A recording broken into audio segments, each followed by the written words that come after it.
एक बड़ा फैसला सरकार ने लिया और उस बड़े फैसले को लेकर बड़े बड़े सवाल उठने लगे। सुप्रीम कोर्ट के रिटायर्ड जस्टिस न्यायमूर्ति अरुण कुमार मिश्रा ने राष्ट्रीय मानवाधिकार आयोग के अध्यक्ष के रूप में अपना पदभार संभाला। सरकार का यह फैसला था। सोमवार को प्रधानमंत्री नरेंद्र मोदी की अध्यक्षता वाली समिति ने उनके नाम को मंजूरी दी। NHRC के अध्यक्ष का पद पिछले करीब 5 महीने से खाली था। कई अहम फैसले देने वाले जस्टिस मिश्रा कई विवादों से भी जुड़े रहे। जमीन अधिग्रहण मामले में अपने फैसले के खिलाफ सुनवाई से वे नहीं हटे और बेंच का हिस्सा रहे। रिटायरमेंट से पहले मोदी की तारीफ करके भी वे आलोचना का शिकार बने। बहरहाल तमाम गिले शिकवे और तारीफ के बाद अब जस्टिस मिश्रा मोदी सरकार की हरी झंडी के बाद नई पारी की शुरुआत कर रहे हैं। देखना होगा कि आने वाले दिन कैसे गुजरते हैं।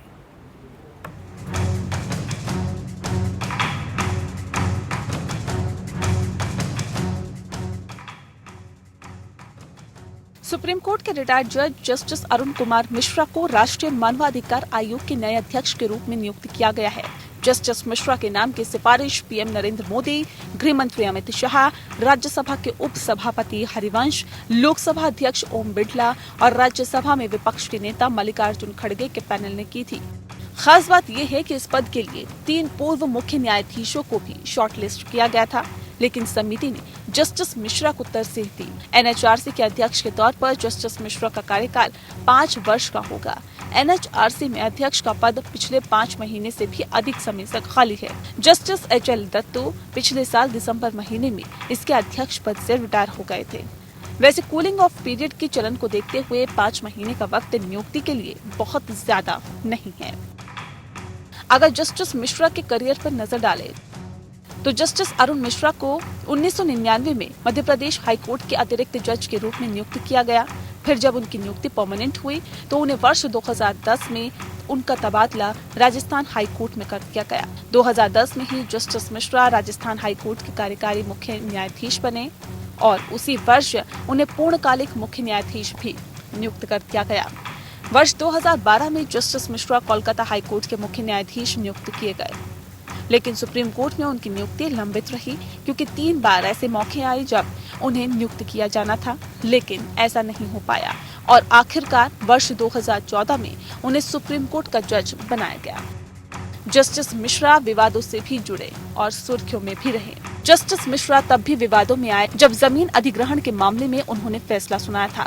बाद में ये मामला उसे संविधान पीठ को सौंप दिया गया जिसके वो भी सदस्य थे। इस पर न्यायमूर्ति मिश्रा ने खुद को उस संविधान पीठ से हटने से इनकार कर दिया था। मतलब ये कि खुद के दिए गए फैसले को चुनौती देने वाली याचिका की सुनवाई में वे खुद भी शामिल थे। लेकिन सबसे ज्यादा उनके जिस बयान ने लोगों का ध्यान खींचा वो था इस साल फरवरी महीने में दिया गया उनका बयान, जिसमें उन्होंने प्रधानमंत्री नरेंद्र मोदी की सार्वजनिक रूप से प्रशंसा की थी। जस्टिस मिश्रा के बयान की न्यायिक और सियासी हलकों में आलोचना हुई।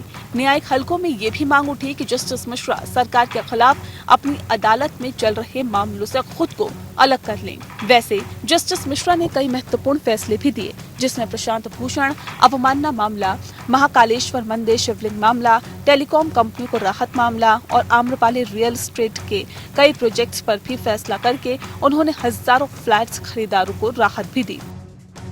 एडवोकेट एक्ट 1961 के तहत विदेश से हासिल की गई कानून की डिग्री को भारत में मान्यता के दिशा निर्देश बनाने का श्रेय भी जस्टिस मिश्रा को ही जाता है। साथ ही वर्ष 2000 में कानून के सांध्यकालीन कॉलेजों को बंद करने का प्रस्ताव भी उन्होंने ही बार काउंसिल ऑफ इंडिया के सामने रखा था। अब जब जस्टिस मिश्रा ने राष्ट्रीय मानवाधिकार आयोग के अध्यक्ष का पदभार संभाला है तो सभी की निगाहें उन पर है। Bureau report.